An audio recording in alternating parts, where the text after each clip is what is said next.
Imagine this. You're sitting down for dinner with your family, the night calm and ordinary, when a loud, deliberate knock rattles your front door. Outside, strangers in fake uniforms announce they've come to arrest your teenage daughter, under orders from your HOA board. Now tell me, what would you do? Hand her over or stand your ground? Stick with me because this story only gets wilder from here. Before we dive in, don't forget to subscribe to our channel for more unbelievable HOA and Karen stories where arrogance always backfires. Hit that bell so you never miss when justice is served. The knock came at exactly 7:42 p.m., sharp and unrelenting, echoing through the quiet cul-de-sac. The last rays of sunlight slipped behind the rooftops, leaving a faint orange glow that barely lit the street. Inside the Sanders home, dinner was almost ready. Plates were being set, silverware clinked against ceramic, and the warm smell of roasted chicken filled the air. It should have been an ordinary evening, but fate had other plans. Emily, just 17, peeked through the narrow slit of the front window blinds.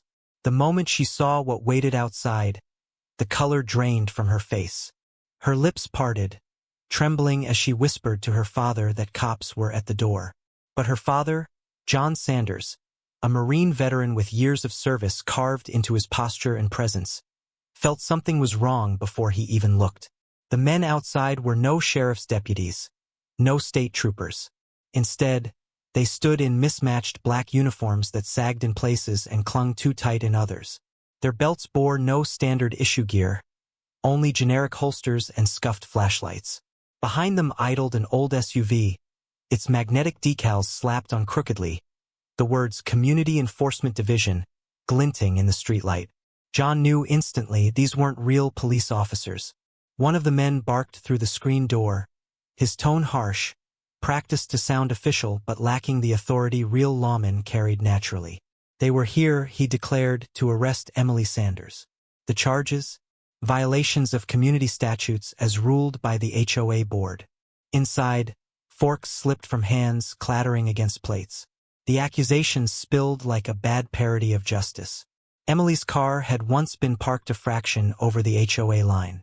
Her mural project, bright colors painted for her school art contest, had been labeled graffiti by the HOA president, and there were whispers of dress code violations at the community pool. The list read less like crimes and more like the petty grievances of a bitter neighbor. But that didn't matter to these men. They claimed authority. They claimed they had the right to haul Emily into their battered SUV. John's years in the Marines hadn't left him.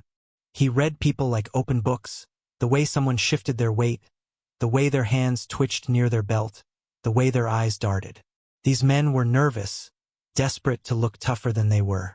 They weren't trained officers. They were imposters. He stepped onto the porch, calm but unwavering, his voice steady but edged with iron. He demanded to see their badges. One man held up a flimsy plastic card, laminated and stamped with HOA Enforcement Officer. It looked more like a mall kiosk ID than a legal credential. John's instincts sharpened. This wasn't just an intimidation tactic, it was a crime. "You're not law enforcement," he said in his deep, measured tone. "And you're not taking my daughter anywhere." But the imposters bristled, trying to maintain their act. They threatened escalation, warned him that failure to comply would bring consequences. They claimed the HOA had filed charges. Charges? John almost laughed. The HOA could fine him for a crooked mailbox or for grass growing too high, but they couldn't file criminal charges. Only the courts could do that. What these men were doing wasn't enforcement. It was trespassing, impersonating police, and intimidation. Behind him, Emily's trembling hands fumbled for her phone. She whispered that 911 was on the line, her voice tight with fear. That call was leverage, real law enforcement was now in the loop. The imposters shifted uneasily. For a moment their bravado faltered. But before they could retreat, headlights swept the cul-de-sac. Another car rolled up, and stepping out with a smug air of entitlement came Karen Whitfield, the HOA president herself. Her pearl necklace gleamed under the streetlight, her clipboard clutched like it was a scepter of power. She wore her trademark smirk, the kind that dared anyone to challenge her authority. "Evening, Mr. Sanders," she called, her tone dripping with false sweetness. "We're here to enforce community justice." She rattled off her accusations, reciting Emily's supposed sins. Parking violations, noise complaints, pool dress code issues. She declared that the HOA board had voted, and Emily was under arrest. John stared in disbelief. The audacity was staggering. Karen wasn't just overreaching her authority. She was fabricating an entire justice system out of thin air. But John wasn't just any homeowner. He wasn't just a father protecting his child. He was a Marine trained never to back down, especially when family was at stake. And he knew the real sheriff personally. He had served alongside deputies in disaster relief, stood shoulder to shoulder with real lawmen who understood honor and duty. Karen's charade wouldn't hold up under scrutiny for a second. Still, she pressed forward, emboldened by her clipboard and her cronies in fake uniforms. The imposters edged closer, their hands twitching near their belts, trying to reclaim control. Emily clung to her father's arm, her voice quivering as she asked if they could really do this. John kept his gaze locked on Karen, his voice low but steady. "No, sweetheart, they can't." And just then, the distant wail of sirens cut through the night. Red and blue lights flooded the cul-de-sac, washing over Karen's smug face and the imposter's shaky bravado. The real sheriff's deputies had arrived. The imposters froze. Karen's confidence flickered. And in that moment, everything shifted. What began as a dinner interrupted by a knock had escalated into something far bigger. This wasn't just about parking lines or pool rules anymore. This was about power, intimidation, and the breaking point of a community ruled by arrogance. And John Sanders was about to show them all what happens when you try to bully the wrong family. The sirens pierced through the tense night, echoing off cul-de-sac walls and rattling every window pane. Blue and red strobes painted the quiet neighborhood in chaotic color, cutting through Karen's smug composure like a blade. The fake cops froze, shoulders stiffening, their false authority crumbling the instant real law enforcement arrived. The sheriff's cruiser screeched to a halt across the street, tires grinding against asphalt. Two deputies emerged, hands resting firmly on their holsters, scanning the scene with practiced precision. Their eyes flicked over the beat-up SUV with its magnetic decals, over Karen with her clipboard, and finally, to John standing tall on his porch, Emily clinging to his arm. "Evening, deputies," John said calmly, raising his hand in a steady greeting. "We've got impersonators here claiming to arrest my daughter under HOA authority." His voice was cool but carried the steel of command. Years of Marine training had taught him not just how to face danger but how to make others take him seriously. The deputy's attention snapped to the imposters instantly. The taller one fumbled, his throat tight, trying to conjure credibility. "We're community enforcers, authorized by the board." He lifted his flimsy badge again, the plastic catching in the cruiser's headlights. The lead deputy's face hardened. His words came sharp, no nonsense.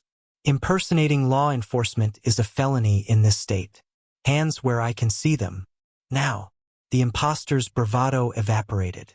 Their hands trembled as they lifted them slowly into the night air. For a brief second, their eyes darted to Karen, desperate for reassurance. But Karen's face was no longer confident. It was pale, her smugness replaced with flickers of panic.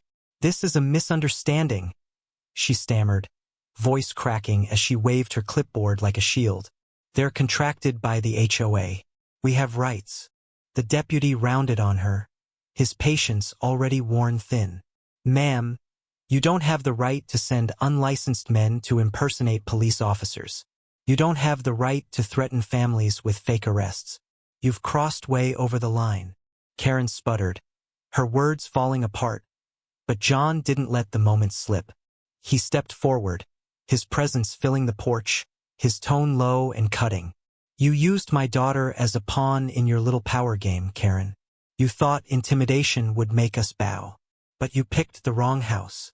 Emily's grip on his arm tightened, but in her eyes, a spark lit, a fire replacing the fear that had clouded her moments earlier. She was seeing, perhaps for the first time, that Karen's power wasn't real. It was borrowed, fragile, and now unraveling in front of the entire neighborhood. Neighbors had begun peeking through blinds, whispers carrying through the night. Some recorded on their phones, capturing the scene unfolding. A Marine father, his terrified daughter, 2 fake cops being ordered to the ground, and the infamous HOA president sputtering excuses. When the deputies snapped handcuffs onto the imposter's wrists, the clink of steel echoed like a final verdict. The taller one whimpered. The shorter one swore under his breath. Karen's protests grew louder, more frantic. "This is harassment. You'll all regret this. The community will fall apart without discipline." But her words sounded hollow, desperate. The clipboard shook in her hand, her voice cracking with every syllable. The deputies ignored her tirade, focused on securing the imposters and calling for backup. John stood unmoving, his jaw set, watching as the false authority that had terrorized his daughter crumbled in real time. Emily pressed against his side, trembling, but her breathing slowed. For the first time in weeks, she felt safe. Within minutes, the cul-de-sac was alive with flashing lights. A second sheriff's unit rolled up, officers stepping out to take statements and collect evidence. Photos were taken of the fake SUV, of the magnetic decals, of the forged badges. The evidence was overwhelming. Karen tried to slip away into the shadows, but one of the deputies blocked her path. "Ma'am, you'll need to provide your statement."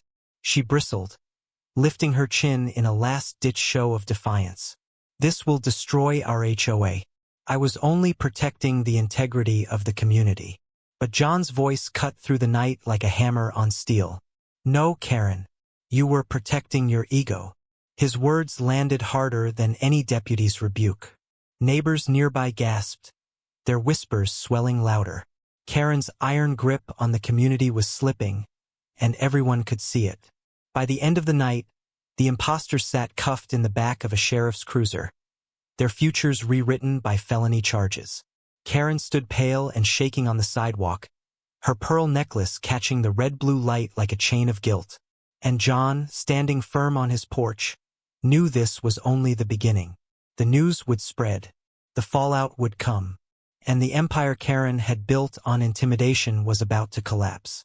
But what John didn't yet know was how deep her obsession ran, or how far she had already dragged the HOA board into her schemes. The cul-de-sac never slept the same after that night. What should have been a quiet dinner hour turned into a spectacle under flashing lights and whispered disbelief. By dawn, the story had already traveled beyond the neighborhood, seeping through text chains, social media feeds, and whispered conversations over fences. By mid-morning, the local news vans rolled in, their cameras pointed directly at the Sanders home, catching the neat lines of the front yard and the stoic Marine father who had stood against fraud and intimidation. The headlines practically wrote themselves. HOA president sends fake cops to arrest teen. Marine veteran stands his ground. Reporters swarmed the sidewalks, eager to capture every detail. Neighbors who had once lived in quiet obedience under Karen's rule now peeked out from behind curtains, some finally daring to step onto their lawns. There was a strange mix of horror and exhilaration in their faces. Horror that things had gone so far. Exhilaration that Karen's empire was finally cracking. For years, Karen had ruled with an iron clipboard. Fines for weeds an inch too tall. Threats for flags that didn't match regulation size. Children scolded for chalk drawings on driveways. Parents berated for letting bicycles lean against fences. Nobody had dared challenge her because she wielded the HOA bylaws like a sword, slicing down anyone who stood in her way. But last night changed everything. Now, she wasn't the enforcer. She was the accused. The sheriff's department confirmed the charges. Impersonation of law enforcement for the hired imposters, conspiracy and reckless endangerment under investigation for Karen herself. The neighborhood buzzed with speculation. Some couldn't believe she'd stoop so low. Others admitted quietly that they weren't surprised. Inside the Sanders home, Emily sat at the kitchen table, pale but steady. She hadn't slept much, but something had shifted in her eyes. Fear had always followed her in this neighborhood. The letters taped to their door, the glares at the pool, the gossip whispered behind her back. But now she felt something else. Defiance. Her father poured coffee, his movements calm, measured. He had seen battlefields, disasters, chaos far beyond suburban politics. But even he felt the weight of what Karen had tried to do. This isn't over, he thought, his gaze hardening as he considered the board behind her. She didn't act alone. And he was right. Emails began surfacing within days, uncovered by John's old Marine buddy who had become an attorney. What started as a simple legal defense quickly expanded into a full-scale investigation. Chain after chain of correspondence revealed the board's complicity. There it was in black and white, Karen bragging about her enforcers, board members joking about teaching Emily a lesson, even a spreadsheet meticulously tracking supposed violations by the Sanders family. Every detail of their lives cataloged like a military dossier. The time Emily left her car window cracked, the day she wore a tank top at the pool, the evening John's lawn sprinklers ran 3 minutes longer than scheduled. It was no longer governance. It was obsession. Neighbors were stunned when the revelations trickled out. Families who had once felt alone in their frustration realized they weren't isolated cases. They too had been targeted, monitored, punished for trivialities dressed up as crimes. For the first time, the community saw the truth. The HOA wasn't protecting property values. It was protecting Karen's power. The board scrambled. Official statements painted Karen as a rogue president, insisting she had acted alone. But the emails told a different story. The evidence was undeniable. And as more came to light, the board's carefully constructed facade began to collapse. Meanwhile, Emily's story spread far beyond the cul-de-sac. The local news became regional coverage, then national. Marine father versus HOA tyrant headline blogs and discussion boards.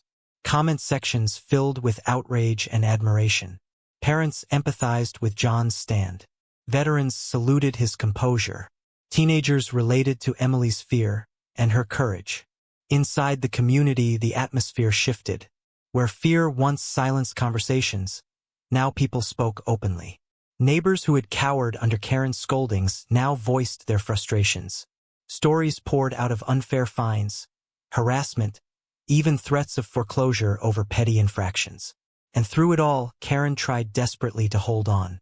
She called emergency meetings, waved her clipboard like a lifeline, insisted the media was exaggerating.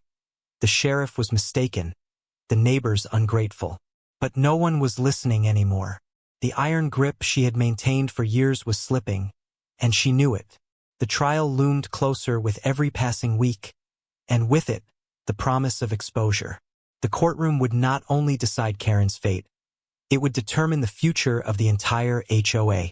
For John and Emily, the battle wasn't just about survival anymore. It was about dismantling a system built on arrogance and intimidation. John's marine instincts sharpened into strategy. He wasn't just defending his daughter. He was leading his community into a fight for its freedom. By the time the subpoenas landed on the board members' doorsteps, the cul-de-sac was a different place. Neighbors no longer avoided each other's eyes. They whispered encouragement to John at the mailbox, left casseroles on his porch, slipped notes of gratitude into his hands. Karen's empire wasn't just crumbling. It was collapsing under the weight of its own corruption. And yet, deep down, John knew this was only the middle of the storm. Because Karen wasn't the type to surrender quietly. She would fight tooth and nail, dragging anyone she could down with her. And when cornered, arrogance turns dangerous. The courthouse smelled faintly of polished wood and old paper, the kind of place where truth was meant to cut through lies like a blade through silk. But on the morning of Karen Whitfield's trial, tension hung in the air heavier than any gavel. The story had become more than local news. Reporters crowded the steps, cameras flashing as John and Emily walked hand in hand through the throng. Emily, shoulders squared, chin lifted, was no longer the trembling teenager hiding behind her father. She had been thrust into the spotlight, but she faced it with a quiet strength that surprised even herself. Inside, the courtroom filled quickly. Neighbors who had once feared Karen's wrath now packed the benches, their faces eager, curious, sometimes grim. For years, they had endured her lectures, her fines, her tyranny over trivialities. Now they came to watch the reckoning. Karen sat at the defense table, pearls around her neck, clipboard nowhere in sight. Without it, she looked smaller, though she tried to mask it with her trademark smirk. Her attorney whispered hurriedly in her ear, but Karen's eyes roamed the room, darting from the judge to the prosecutor to John in the gallery. When her gaze landed on Emily, a flicker of disdain twisted her mouth. The charges were laid bare: conspiracy, harassment, reckless endangerment, and her role in employing men who impersonated officers to intimidate a minor. The two imposters faced their own felony charges, already in orange jumpsuits, their bravado stripped away. The prosecutor wasted no time. He painted the story in meticulous strokes: the night of the fake arrest attempt, the plastic badges, the emails unearthed, the spreadsheet cataloging Emily's every move. Each piece of evidence chipped away at the facade Karen had built. Neighbors testified, one after another, recounting years of petty punishments and harassment. Fines for weeds, warnings for chalk drawings, threats for flags. Each story added weight, painting Karen not as a misunderstood leader, but as a woman drunk on power. And then came the emails.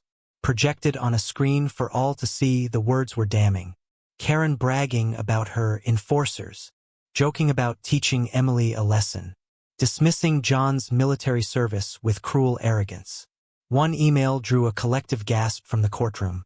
It read, "If she thinks her dad's a Marine, let's see how tough he is when the cops take her away." The prosecutor's voice was sharp as he turned to Karen on the stand. "Did you write this?"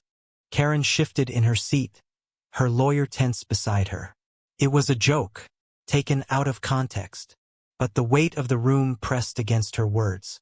A joke that ended with two men impersonating police officers, threatening to drag a 17-year-old girl into a beat-up SUV. A joke that had left a community trembling. John watched from the gallery, his jaw set, but his focus wasn't on Karen. It was on Emily, sitting tall beside him.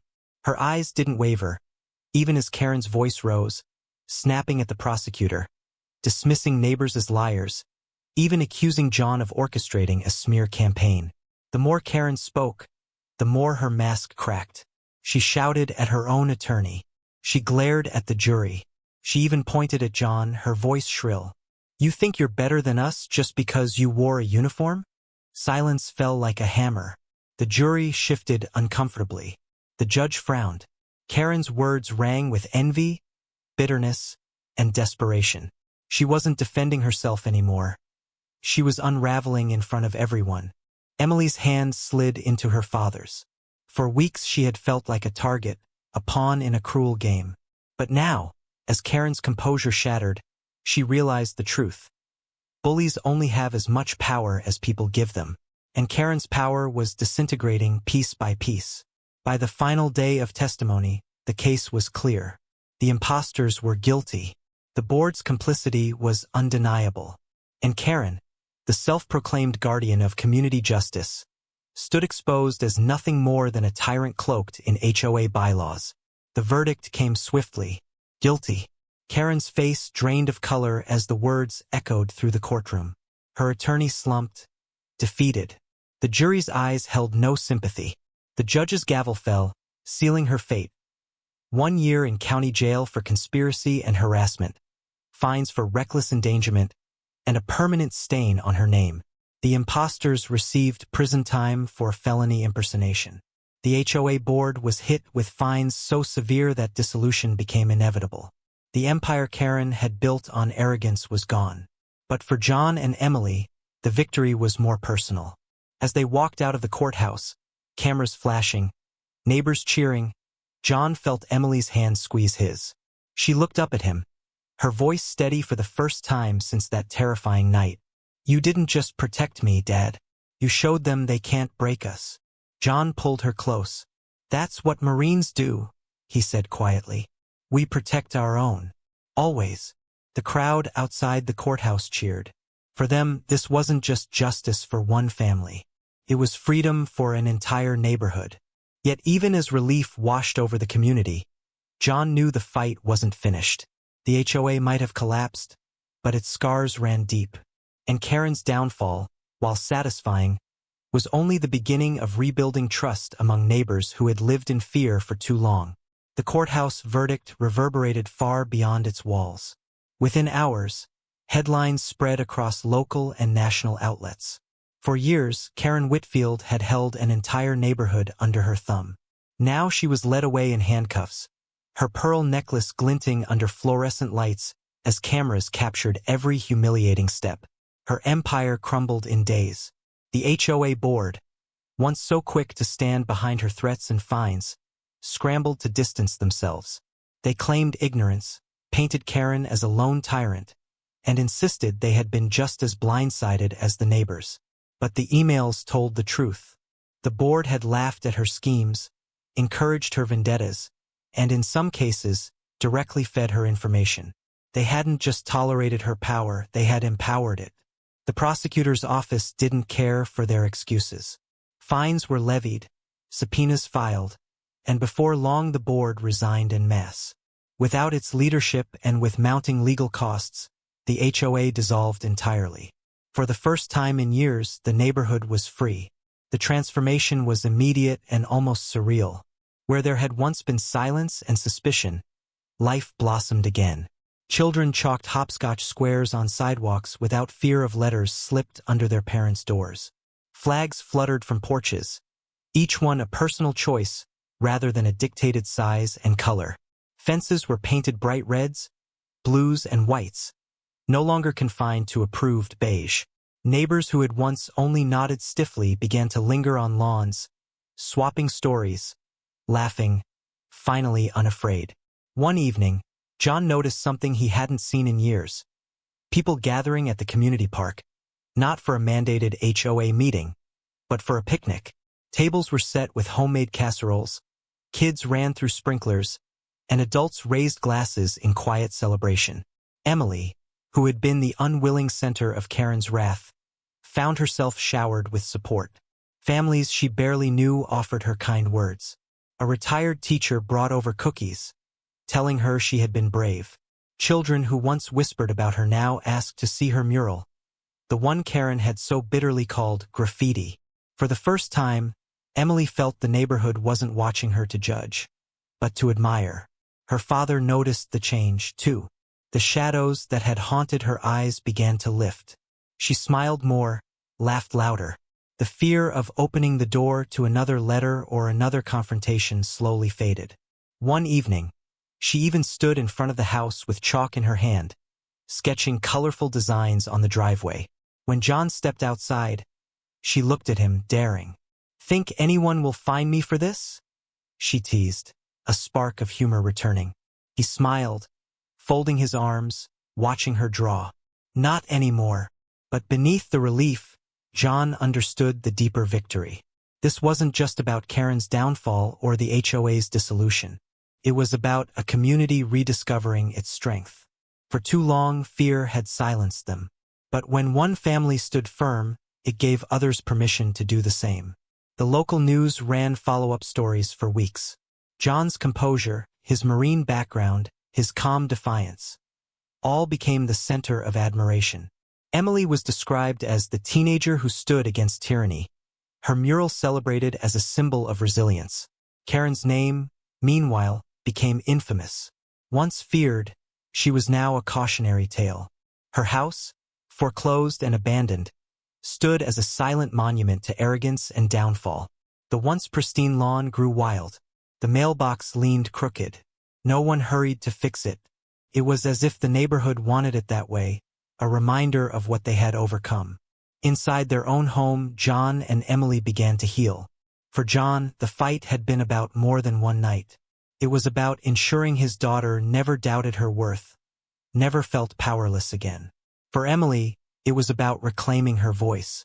She began painting again, her brushstrokes bolder, her canvases brighter. She no longer hesitated to express herself, no longer feared that color and creativity would be labeled a violation.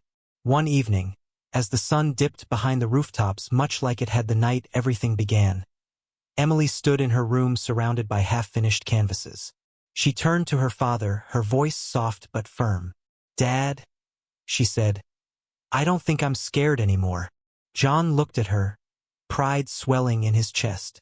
"Good," he replied, "because that's how they win, by making us afraid. And we don't bow to bullies." The truth was clear now. Authority built on arrogance always crumbles. But resilience, real resilience, lasts. And though Karen sat behind bars and the board scattered to save themselves, John knew something else. The battle wasn't just about ending tyranny. It was about ensuring it never rose again. Communities everywhere had HOAs, and some wielded power responsibly, while others used it as a weapon. This neighborhood had learned the hard way. But from now on, they were awake. Karen Whitfield had once walked the neighborhood streets with her head high and clipboard clutched like a crown. Now, those same hands bore the red indentations of steel cuffs. Her empire of fines, threats, and intimidation was gone, replaced by the clang of iron bars and the stale air of a county jail. Her fall was spectacular. Local newspapers printed her mugshot on the front page, the pearl necklace she insisted on wearing during her booking photo resting crooked against an orange jumpsuit. Regional stations replayed footage of her being escorted from the courthouse, the smirk that once defined her power now replaced by a glare of pure bitterness. Online, her story went viral. Comment sections flooded with outrage, memes sprouted overnight, and her name became synonymous with HOA tyranny gone too far. Inside jail, Karen discovered a truth she had long ignored. Power only exists when others recognize it. Behind bars, no one cared about HOA bylaws or parking lines. Her demands for respect fell flat. Her attempts to rally other inmates with speeches about community discipline were met with laughter or silence. She had no authority here. She was just another inmate. The board members fared little better. While most escaped jail time, the fines and lawsuits bled them dry. Their reputations shattered. They moved quietly out of the community, leaving behind homes with "for sale" signs planted in front yards like white flags of surrender. Their names were whispered not with fear, but with pity. Meanwhile, the community began to rebuild, and at the center of it all stood Emily. For weeks, she had been known only as the Marine's daughter, the girl Karen tried to break. But as the cameras faded and the news cycle shifted, Emily began to reclaim her identity on her own terms. Her mural, once derided as graffiti, became a symbol of resilience. Neighbors asked her to paint small pieces for their fences, their sheds, even the community park wall. What had started as defiance blossomed into celebration. Her colors no longer represented rebellion, they represented freedom. At school, whispers that once carried Karen's venom transformed into admiration. Students who had mocked her for HOA gossip now asked about her art, her courage. Teachers quietly offered support, telling her how proud they were. For the first time in years, Emily felt like herself, not a target. John watched all of this with quiet pride. He had fought battles overseas, but nothing had prepared him for the war waged in his own neighborhood. Yet this war had forged something in Emily: strength, resilience, a refusal to bend. The media didn't forget John either. Interview requests poured in. Articles praised his composure, his refusal to back down in the face of intimidation. Veterans groups reached out, applauding his calm strength. But John never saw himself as a hero. "I just did what any father would do," he told reporters. But those who knew the truth understood it wasn't just what he did, but how he did it. One evening, as the chaos of coverage finally quieted, John and Emily sat on their porch. The cul-de-sac looked different now. The air felt lighter, free of the constant watchful eye of Karen's clipboard. Neighbors waved as they walked dogs, kids shouted as they played tag, and laughter replaced the silence that once hung like a shadow. Emily leaned back against the porch rail, her hands streaked with paint from her latest project. "It's strange," she said, her eyes drifting to Karen's old house, now boarded up and silent. For so long, it felt like she was everywhere, like we couldn't breathe without her watching. And now, it's just gone. John followed her gaze, nodding slowly. Bullies always seem bigger until they fall. Then you realize they were just loud, not strong. But as peaceful as things seemed, John knew arrogance doesn't disappear. It festers. Somewhere, Karen still stewed, her bitterness growing. And while her reign over the HOA was over, her story wasn't finished. Arrogance like hers never surrenders quietly. Still, for now, the community was free. Emily picked up a piece of chalk and crouched on the porch steps. With quick strokes, she sketched a small emblem, a sunrise breaking over mountains. She smiled, wiping dust from her fingers. "A new beginning," she murmured. John looked at her, the corners of his mouth lifting. For the first time in a long time, he believed it. In county jail, Karen Whitfield's arrogance refused to die, even as her empire of fines and threats lay in ruins. She sat at the edge of her bunk, arms crossed, eyes sharp with bitterness. Around her, the other inmates ignored her self-important lectures. To them, she was just another inmate with a ruined name. But Karen clung to her delusions of power. She whispered to anyone who would listen about ungrateful neighbors and weak leadership that destroyed her community. She drafted letters on scraps of paper, rants about how she would rebuild once she got out. In her mind, she wasn't defeated. She was waiting, and yet, outside those concrete walls, the world moved on without her. The neighborhood she had ruled with fear was blossoming. Families repainted their fences, children drew murals on sidewalks, and laughter filled the air where silence once smothered it. Without Karen's clipboard looming over them, people remembered what it meant to be neighbors, not subjects. At the center of this renewal was Emily. Her mural, once condemned as graffiti, now stretched across the park's community wall. Bright colors spilled across the brick, scenes of hope, resilience, and freedom. People stopped to take photos. Children pressed chalk into her hands, begging her to draw their ideas. Adults thanked her for bringing beauty to a place once ruled by fear. Emily had become more than the Marine's daughter. She was her own force now, a symbol of defiance and renewal. At school, her classmates saw her differently. No longer whispered about, she was admired. Teachers praised her courage. Friends who had once avoided her now sought her out. And Emily, though humbled by the attention, stood taller with every passing day. Her father noticed the change. John often stood at the edge of the park, watching quietly as Emily guided kids through painting small murals of their own. Pride swelled in his chest. She was no longer shrinking under Karen's shadow. She was creating light. Still, John remained vigilant. Marines didn't let their guard down easily. He knew arrogance didn't vanish, it mutated. And though Karen's voice no longer echoed through HOA meetings, he suspected she still plotted behind bars, dreaming of vindication. He was right.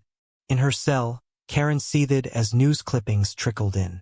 She read about Emily's mural, about neighbors celebrating, about her own house boarded up and foreclosed. Each headline stoked her fury. She scribbled venomous notes, muttering about revenge. Though powerless, her hatred simmered. She wanted the world to know she hadn't been broken. But while Karen stewed in darkness, Emily stepped into sunlight. One Saturday, the neighborhood held a gathering, an unofficial block party to celebrate the HOA's dissolution. Tables overflowed with food. Children darted between sprinklers. Music drifted on the breeze. It was everything Karen had claimed to protect, but never allowed. Emily unveiled a new mural at the event. A phoenix rising from ashes, wings blazing with color. The crowd gasped, then applauded. The symbolism was clear. The neighborhood had burned under Karen's tyranny, but now it rose, stronger and freer. For Emily, the mural wasn't just about the community. It was about herself. She was no longer the trembling girl clutching her father's arm while fake cops threatened her. She was no longer defined by Karen's hatred. She was someone new, bold, unafraid, creative. John, watching her smile as neighbors praised her work, felt something deeper than pride. He felt peace. For years, he had fought battles abroad. Then he had fought one at home. But now, watching his daughter step into her own, he felt the war was finally giving way to healing. Still, the story wasn't finished. Karen's name lingered like a shadow, her bitterness festering in jail, her obsession with control refusing to die. She might have lost her clipboard and her board, but arrogance like hers never truly surrendered. For Emily, the question became clear. How do you live knowing the person who tried to break you still seethes, waiting for another chance? That answer would come in time. But for now, under a sky streaked with color and laughter echoing through the neighborhood, the Sanders family embraced a rare gift, a season of peace. Karen Whitfield's name faded from the headlines, but not from memory. In jail, her fury never softened. She filed appeal after appeal, each rejected. She penned angry letters to newspapers that were never published. She tried to rally sympathy among fellow inmates, but even there her arrogance made her a pariah.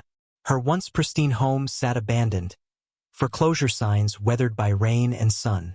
Neighbors passed it daily, shaking their heads. Where once it symbolized power, now it stood as a monument to downfall. The weeds that sprouted in the lawn grew taller than Karen ever allowed, as if mocking her obsession. She had wanted her name to mean authority. Instead, it became a warning. In the community, life flourished. Without the HOA's chokehold, people rediscovered freedom. Driveways filled with chalk drawings. Kids raced bikes without fear of reprimand. Families painted fences in colors that reflected joy, not regulation. The neighborhood, once silent under surveillance, rang with laughter. At the heart of it all was Emily. She blossomed in ways even John hadn't anticipated. Her art was no longer just expression. It was a voice, one the community embraced. She painted murals across town. A dove soaring above storm clouds on the side of the library, hands joined in unity on the walls of a youth center. Each piece carried the boldness she once feared to show. And people noticed. A local gallery invited her to display her work. Articles praised her resilience, framing her as the teen who turned tyranny into color. Emily no longer lived in Karen's shadow. She lived in her own light. For John, watching her transformation was the greatest reward. He had stood on his porch that night ready to fight for her safety, but what he gained was far greater. The chance to see his daughter rise stronger than before. On quiet evenings, he reflected on it all. He thought of the knock at the door, the imposters in mismatched uniforms, Karen's smug face under the street lamp. He thought of the fear in Emily's eyes that night, and the fire that replaced it in the courtroom. He realized the battle wasn't just about keeping her safe. It was about showing her she was never powerless, even when the odds seemed stacked against her. One evening, months after Karen's sentencing, John and Emily walked through the park. Her Phoenix mural stretched across the wall, colors still vibrant under the setting sun. Children laughed nearby, their chalk drawings scattered like confetti across the pavement. Emily stopped, looking at her work, then at her father. "Do you think she'll ever change?" she asked softly. John shook his head, his voice steady but gentle. "Some people don't. They cling to control until it destroys them. But that's her story, not yours." Emily nodded, her eyes thoughtful. "I don't feel afraid anymore." And John knew that was the true victory, because the lesson wasn't just that bullies fall. It was that resilience rises, that authority built on arrogance crumbles, but strength built on love endures. Karen's reign had ended in disgrace. Emily's future stretched forward, bright with possibility. And John, the Marine who had faced down imposters at his door, knew the truth in his bones. You protect your own. You stand your ground. And when arrogance comes knocking, you never back down. The neighborhood would never forget Karen Whitfield. But more importantly, it would never forget the night a father chose courage, a daughter found her strength, and a community reclaimed its freedom. And that was the story worth telling. Not of Karen's downfall, but of Emily's rise.